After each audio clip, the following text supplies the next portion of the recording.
क्या जी, क्या हाल है। देखिए, सोशल साइंस, सामाजिक विज्ञान की VVI क्वेश्चन, सब्जेक्टिव क्वेश्चन लेके चले आए हैं। तब बताइए अब आपको क्या चाहिए। मैथ पढ़ाइए रहे हैं, मैथिली पढ़ाइए रहे हैं, साइंस खाली नहीं अभी तक पढ़ाए हैं, और SST का ऑब्जेक्टिव पढ़ाए हैं, मैथ ऑब्जेक्टिव पढ़ा रहे हैं। एकदम VVI क्वेश्चन सब सामाजिक भूगोल का लेकर के आए हैं। ठीक है, तो चलिए मेरे साथ आज टिके रहिए, कॉपी कलम निकालिए और लगातार पढ़ाई शुरू कर दीजिए। आराम से एकदम तैयारी में लग जाइए। ठीक है, तो चलते हैं अब अपने अगले दौर की तरफ, जिसमें आएगा VVI क्वेश्चन। आई क्वेश्चन पढ़ के हम लोग जाएंगे बिहार बोर्ड का एग्जाम देने। और जैसे पढ़ाएंगे वैसे ही क्वेश्चन आएगा, एकदम आएगा, एकदम आएगा। ठीक है, तो चलते हैं अब क्वेश्चन की तरफ।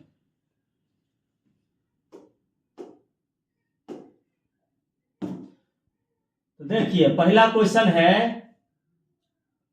कि समाजवाद तथा साम्यवाद से आप क्या समझते हैं। ये पहला क्वेश्चन है हम लोग का कि समाजवाद तथा साम्यवाद से आप क्या समझते हैं। तो समाजवाद एक ऐसी विचारधारा होती है जिसमें उत्पादन के सभी साधन, यानी जो भी कुछ हमारे राज्य में या देश में होता है, उसका जो मालिक होता है उस समाज का हर एक व्यक्ति के हाथ में होता है। ठीक है, इसका उद्देश्य समाज में सबको बराबर हक मिले, ये होता है।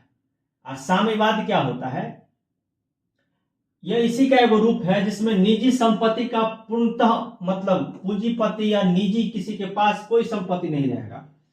जो भी उत्पादन होगा उस पर पूरे समाज का नियंत्रण होगा। इसको क्या कहते हैं, साम्यवाद। ये दोनों लगभग एक दूसरे से मिलता है। इसके जनक थे कौन, तो कार्ल मार्क्स, आपको सबको मालूम होगा। अब दूसरा सवाल देखिए, होची मिन्ह के बारे में है। होची मिन्ह वियतनाम के वो क्रांतिकारी नेता थे। उन्होंने वियतनाम को फ्रांसीसी उपनिवेशवाद से, यानी उन्होंने फ्रांस जो था वो अपना कब्जा किया हुआ था, किस पर था, वियतनाम पर। तो उससे आजादी दिलाने के लिए खूब भूमिका निभाए थे। उनका नाम था हो ची मिन्ह। वे वियतनाम के कम्युनिस्ट पार्टी के संस्थापक थे। यानी ऊपर जो हम लोग पढ़े हैं समाजवाद और साम्यवाद, यह न विचारधारा है कम्युनिस्ट पार्टी का। तो इसके विचारधारा के संस्थापक कौन थे, तो हो ची मिन्ह। दो क्वेश्चन हो गया। अब तीसरा क्वेश्चन की तरफ चलते हैं। बहुत अच्छा क्वेश्चन सब उठा के लाए हैं जी, बहुत मेहनत की है रात भर। साइमन कमीशन 1927 में भारत आया। पूछ रहा है कब आया, तो भारत कब आया, 1927 में आया। ये क्यों आया था, ये अंग्रेज था। ये आया था यहाँ पे क्या करने, तो संवैधानिक सुधार करने। यानी भारत का जो कुछ संविधान था ना, उसमें कुछ सुधार करने के लिए साइमन आया था। इसका गठन इसलिए किया था कि भारत में सरकार के कामकाज को देखे। इस कमीशन में कोई भी भारतीय सदस्य नहीं था, इसलिए भारतीयों ने इसका विरोध किया और कहा कि ए साइमन वापस जाओ का नारा लगाया। शहर किस प्रकार की क्रियाओं का केंद्र होता है भैया, शहर में आर्थिक होता है, यानी लोग काम धंधा रुपया पैसा का, सामाजिक और सांस्कृतिक, तीन गो क्रिया का केंद्र होता है। कहा है कि यहाँ पर व्यापार होता है, उद्योग है, शिक्षा है, स्वास्थ्य है, मनोरंजन है, शासन है, सब तरह का गतिविधि है, इसलिए शहर इन सब चीजों का केंद्र होता है। देखिए ऐसे नहीं होगा, बढ़िया से पढ़िए, समझिए, अपने से बैठ करके लिखिए क्वेश्चन को। ठीक है, एकदम बढ़िया तैयारी करिए सवाल की। अगला क्वेश्चन देखिए, छापखाना यूरोप कैसे पहुंचा। तो देखिए, छापखाना यूरोप में चीन से रेशम मार्ग के माध्यम से पहुंचा। अब मार्को पोलो ने चीन की यात्रा के बाद छापखाना की तकनीक को यूरोप में फैलाया। बाद में एगो जोहान्स गुटेनबर्ग नाम का लड़का था जो इसमें थोड़ा सुधार करके प्रिंटिंग प्रेस का आविष्कार किया।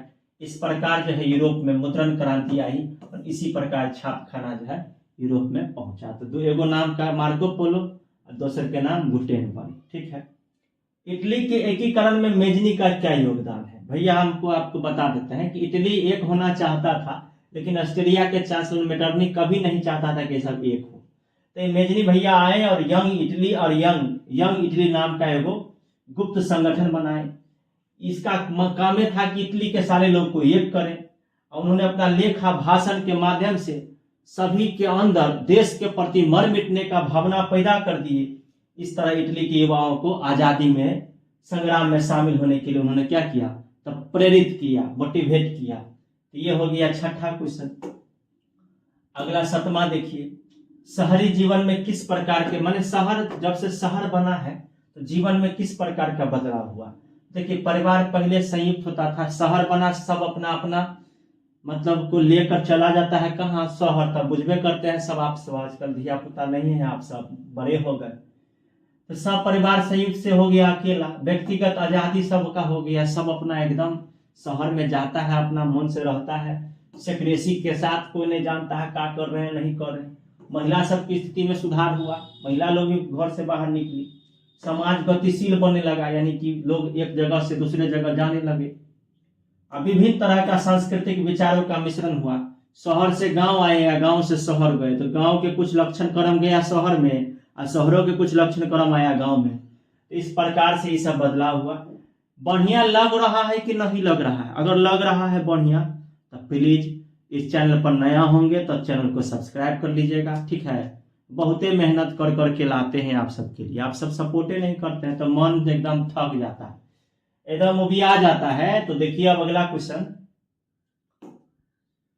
राजनीति शास्त्र का, इतिहास का था। आप देखिए राजनीति शास्त्र में पढ़ते हैं, भारतीय संविधान के 2 प्रावधान का वर्णन करें जो भारत को कहता है कि हम धर्मनिरपेक्ष राज्य हैं। देखिए अनुच्छेद 25 अनुच्छेद 27। अनुच्छेद 25 कहता है कि हम प्रत्येक नागरिक को किसी भी धर्म को मानने, उसका आदत लगाने या प्रचार करने का आजादी है, जबरदस्ती नहीं, अपना मन से।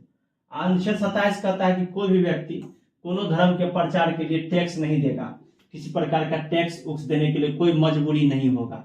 ये 2 जो है नियम है कि कोई भी नागरिक अपना धर्म को मान सकता है, प्रचार कर सकता है, या किसी भी व्यक्ति को किसी विशेष धर्म के प्रचार के लिए कोई टैक्स नहीं देना है, किसी तरह का कोई कर नहीं देना है, और कोई मजबूर भी नहीं कर सकता है कि ला तोरा धर्म के हम प्रचार कर तो तू दे हमरा 50 रुपया।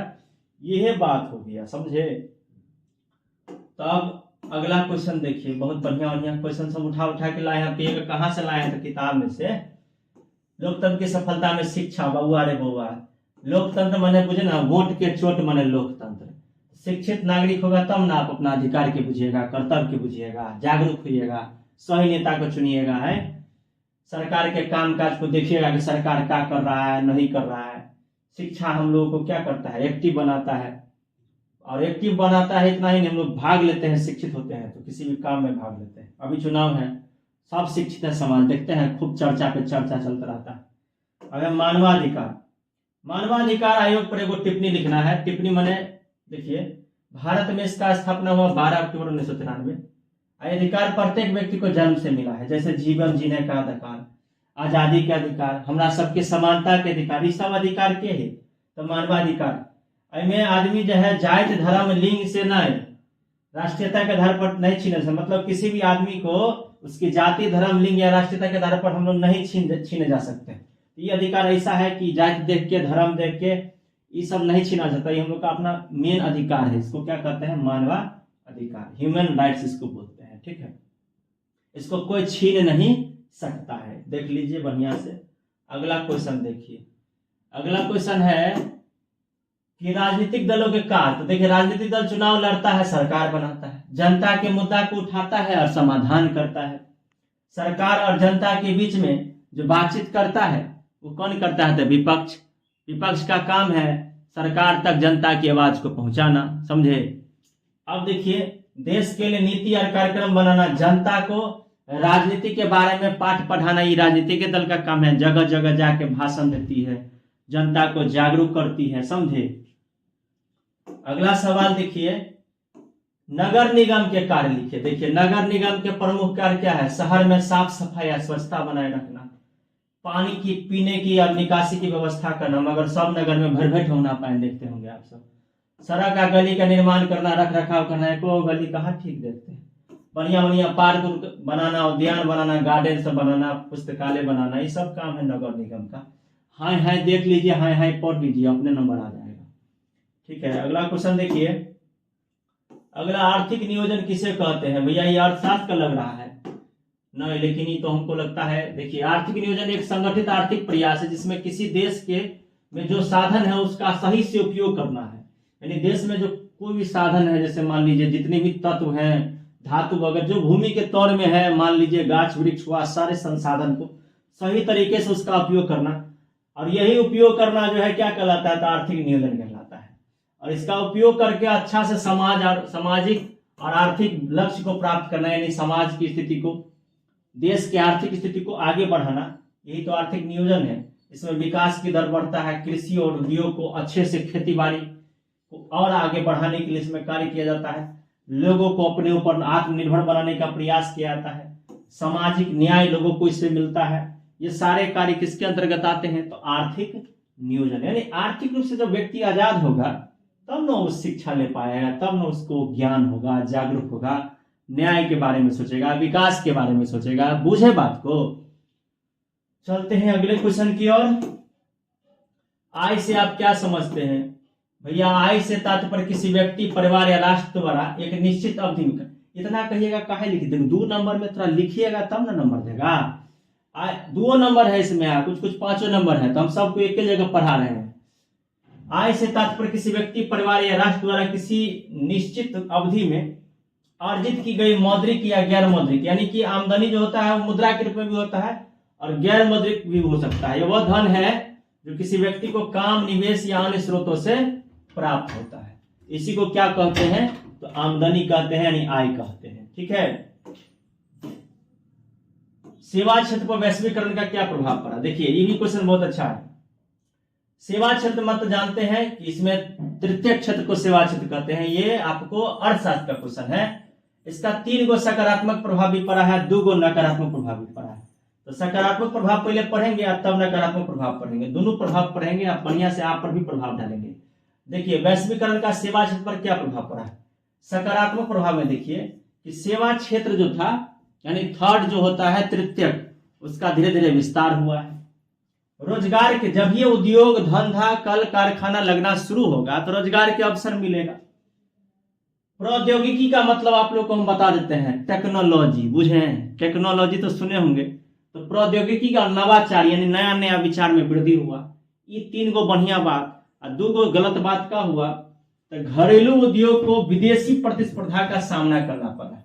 अब अमेरिका कह रहा है कि एग्रीकल्चर जो है हमारा वाला प्रोडक्ट लीजिए, तो यहाँ का किसान क्या करेगा, क्या करेगा, कहिए आप ही। इस तरीका से जो है, इस तरीका से कहीं ना कहीं कुछ ना कुछ जो है खामियां भी लोगों को भुगतना पड़ता है। जब विदेशी प्रोडक्ट हमारे देश में आता है तो लोगों के सामान जो होते हैं यहाँ के, उनके बीच या विदेशी सामान के बीच कंपटीशन बढ़ जाता है। कुछ क्षेत्रों में धीरे धीरे असमानता बढ़ने लगती है। ये 2 गो इसका नकारात्मक प्रभाव हुआ और 3 गो इसका सकारात्मक प्रभाव हुआ। अगला क्वेश्चन, मुद्रा के आर्थिक महत्व पर प्रकाश डालें। मुद्रा क्या है? जो मुद्रा वह है जो मुद्रा देती है। तो मुद्रा का आर्थिक महत्व पर प्रकाश डालने के लिए कहता है कि मुद्रा का आर्थिक महत्व बहुत ही अधिक है, क्योंकि यह विनिमय माने जानते हैं, अदला बदली। जैसे कि हम आपको पैसा दिए तो आप हमको सम्मान दिए, इसी को कहते हैं विनिमय। ये विनिमय का सबसे बढ़िया माध्यम है। इससे हम मूल्य को मापते हैं, भुगतान मापते हैं। अभी कैसे विनिमय का माध्यम है? तो मुद्रा वस्तु और सेवा के आदान प्रदान को आसान बनाता है। पहले जमाने में पैसा नहीं था तो लोग एक सामान देते थे और दूसरा सामान लेते थे। मूल्य का मापक, वस्तु और सेवाओं के मूल्य को मापने का एक सबसे बढ़िया साधन है। कोई भी चीज का दाम अगर लगाना है तो किससे लगाते हैं? पैसे से, रुपया से। मूल्य का संचय, मुद्रा को भविष्य में उपयोगी बनाने के लिए इसका संग्रह करके लोग रखते हैं, बैंक में कहीं कहीं जमा करके रखते हैं। और भविष्य के भुगतान के लिए भी अगर सबसे बड़ा कोई माध्यम है तो वो मुद्रा ही है। अगर भविष्य में किसी को भुगतान करना है तो उसका माध्यम भी क्या होगा? तो मुद्रा ही होगा। इस तरह से हम लोग का हो गया 16 क्वेश्चन।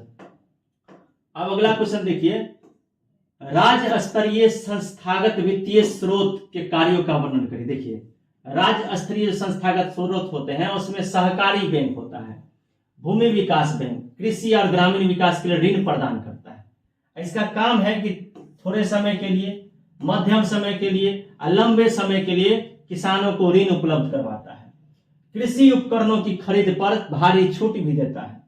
भूमि सुधार और अन्य कृषि गतिविधि के लिए ये सहायता प्रदान करता है, रुपया पैसा प्रदान करता है किसान को। और ग्रामीण क्षेत्रों में जब कुछ छोटा छोटा उद्योग लगाते हैं तो वहां भी ये लोग मदद करता है लोन के माध्यम से।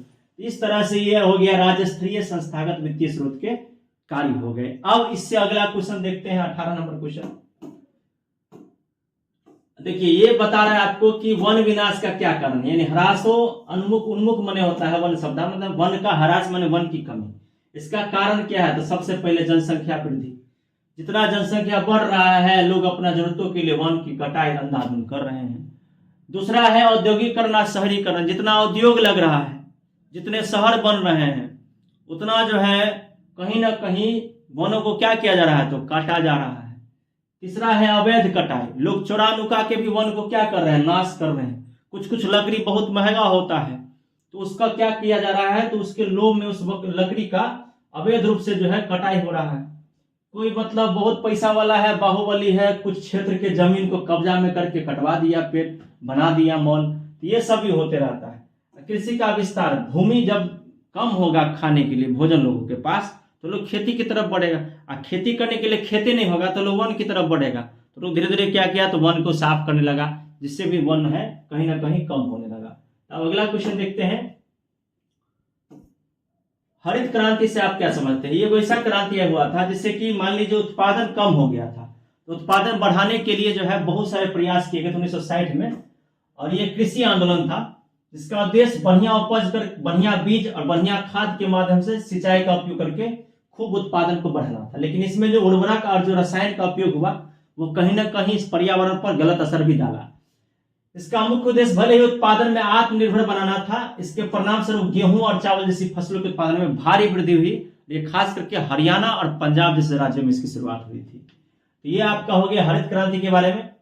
अगला क्वेश्चन देखिए, जल प्रदूषण को नियंत्रित करने के उपाय को लिखें। देखिए जल कैसे रुकेगा प्रदूषण? देखिए जब जल प्रदूषण को रोकने के लिए सबसे पहले जो कचरा निकलता है फैक्ट्री से, कल कारखाना से, उसको सही जगह पर निपटान करना पड़ेगा, ये पहला हो गया। उसके बाद जो घरेलू कचरा जो हम लोग नदियों में बहा देते हैं, इसको भी रोकना होगा। खेती बाड़ी में जो हम लोग खाद छिड़कते हैं या किसी भी तरह का केमिकल जो छिड़कते हैं, कीटनाशक छिड़कते हैं, इसका बहुत कम उपयोग करना चाहिए, नहीं तो यही जल के माध्यम से नदी में जाता है और नदी को जाकर के दूषित कर देता है। और लोगों को जल की रक्षा और प्रदूषण के बारे में जागरूक करना होगा कि जल क्या है, जल ही जीवन है सब कहते हैं, लेकिन इस जल की रक्षा कोई नहीं करते हैं। प्रदूषण के बारे में शिक्षित करना होगा कि आपके एक क्रियाकलाप से इस प्रदूषण पर कितना प्रभाव पड़ता है, इसके बारे में लोगों को समझाना होगा। तो ये हम लोग का हो गया आज 20 क्वेश्चन। अभी और पढ़ेंगे जी, इस बार तैयारी जम के होगा, आर या पार, समझे कि नहीं? तो देखिए अगला क्वेश्चन यहां पर है, बिहार में वन विनाश के दो मुख्य कारण। देखिए बिहार में वन विनाश के दो मुख्य कारण क्या है? सबसे पहला है वो बढ़ती जनसंख्या और कृषि का विस्तार। वन के यही कारण बिहार में भी सेम होगा। यहाँ भी अवैध कटाई और शहरीकरण, ये 4 गो इसका मेन कारण है। जनसंख्या के कारण आवास और कृषि भूमि की मांग बढ़ी, जिससे वन की कटाई हुई है। अवैध कटाई और शहरीकरण, लकड़ी की मांग और शहरी क्षेत्रों के विस्तार के लिए अवैध रूप से चुरानुका के पेड़ों को काटा जा रहा है। ये आपका 21 नंबर क्वेश्चन हो गया। अगला क्वेश्चन देखिए, अगला सवाल देखिए, अगला सवाल है 23, नदी घाटी परियोजना के बहुउद्देशीय, ये 21 हो गया। 22 देखिए, बिहार में कितने प्रकार की फसलें उगाई जाती हैं? देखिए बिहार में मुख्य रूप से 3 प्रकार की फसल उगाई जाती है, एगो रबी फसल, एगो खरीफ फसल, एगो जायद फसल। तो गेहूं, जौ, चना, मसूर, मटर, सरसों आदि ये हो गया रबी फसल। ये लगभग जो है सो मार्च अप्रैल के महीना में इसको जो है, सॉरी इसको जो है अक्टूबर नवंबर, सितंबर से अक्टूबर किताब में दिया रहता है, वैसे अक्टूबर से नवंबर हम लोग इसको डालते हैं और मार्च तक में इसको काट लेते हैं। ठीक है, अप्रैल मई जून में जो है धान की खेती होती है। बीच के गर्मी के मौसम में तरबूज, खीरा, ककड़ी होता है, इसको कहते हैं जायद फसल। अब देखिए अगला सवाल, ये सब पूछेगा आपसे एग्जाम में, गेहूं, जौ, चना कौन फसल है? तो रबी फसल। तो इस नदी घाटी परियोजना, ये सबको मालूम होगा कि नदी घाटी परियोजना को बहुउद्देशीय परियोजना क्यों कहा जाता है। देखिए इसलिए कहा जाता है क्योंकि ये एक साथ कई सारे उद्देश्यों की पूर्ति करता है। जब भी बड़का बड़का बांध बनाया जाता है ना, इससे बाढ़ को भी रोका जाता है, सिंचाई भी किया जाता है, बिजली भी बनाया जाता है, मछली भी पाला जाता है, नाव भी चलाया जाता है, लोग वहां घूमने भी जाते हैं, इसलिए इसका नाम पड़ता है बहुउद्देशीय परियोजना। और चावल की फसल के लिए कौन कौन चीज बहुत जरूरी है? देखिए चावल की फसल के लिए 25 डिग्री सेल्सियस से अधिक का उच्च तापमान होना चाहिए। जहां वर्षा 100 सेंटीमीटर से बेसी हो रहा है उस जगह ठीक है। मिट्टी अगर जलोढ़ है तो इसमें पानी सोखने की क्षमता अधिक होती है, तो मिट्टी जलोढ़ होना चाहिए। और रोपाई या कटाई के लिए बहुत सारा मजदूरी की आवश्यकता होती है, साथ में मेहनत की आवश्यकता होती है, तो श्रम की आवश्यकता होती है। तो इस हिसाब से आपने देखा कि चावल के लिए 4 चीज, तापमान, वर्षा, मिट्टी और श्रम, 4 गो चीज का जरूरत होता है। अगला सवाल देखिए 25, हेम रेडियो के उपयोग पर प्रकाश डालिए। अगर आप सब क्लास के बच्चा देख रहे होंगे तो हम पढ़ाए थे आज से 2-3 दिन पहले। हेम रेडियो का उपयोग आपदा के टाइम में किया जाता है, संचार के लिए किया जाता है। जब पारंपरिक संचार प्रणाली जना टेलीफोन और मोबाइल नेटवर्क काम करना बंद कर दे तो उस समय में या आपातकाल में दूर दराज के क्षेत्र में संपर्क करने के लिए हेम रेडियो पद्धति को अपनाया गया था। सुनामी के टाइम इसका खूब उपयोग हुआ था। अब देखिए थोड़ा सा हल्का ऊपर चलते हैं और अगला क्वेश्चन देखते हैं कि भूकंप से बचाव के लिए किन्हीं 3 उपाय को लिखे। देखिए जब भूकंप आए तो क्या सब करना चाहिए। भूकंप रोधी इमारत बनाइए जो हिले डुले नहीं। भूकंप के दौरान डूबो, ढको और पकड़ो वाला नारा लगाइए कि डूब, ढक, पकड़ किसी चीज को।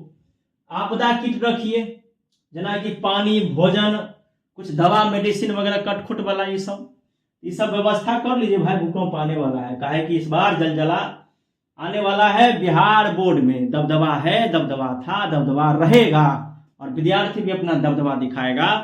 इस तरह से तैयारी करके जाइएगा, 100% गारंटी है कि एकदम मिलेगा तो मिलेगा।